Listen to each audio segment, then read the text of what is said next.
coughing up hairballs. I got really, really, really sick. And well, my mom went to my dad and is like, I can't find Amishi's medicine. Where did you put it? And my dad casually went, oh, it expired a week ago, so I just threw it away because I didn't want to take any chance by keeping expired medicine in our house. And life went on.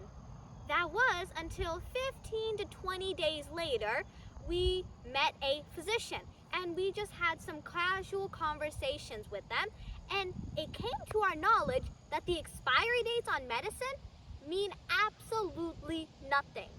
And there's actually been multiple UK military research papers that show that even medicine that's been expired for 10 years is still good to use and it can still help heal you.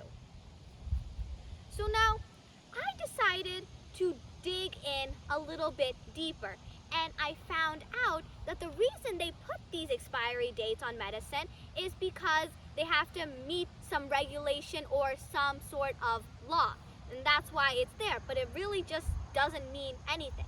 Now, don't get me wrong here, I'm not saying go off and change the law. No. But what I am saying is, how about some university takes on this project for free and creates a global database that is freely available to whoever, whenever they need to use it, that has the majority of the key products that people use that expiry dates mean nothing.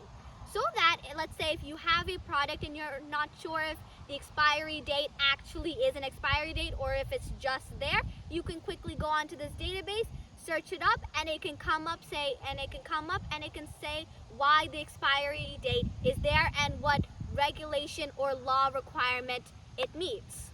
And if you haven't guessed it already, welcome to the Perspective Building Workshop, specialized for you, so you can get your unique thought by just monitoring your day-to-day surroundings. And if I could get mine by just expiry dates on medicine, then you can too. So make sure to keep your eyes and your mind wide open. As always, thank you so much for watching. See you next time. Bye!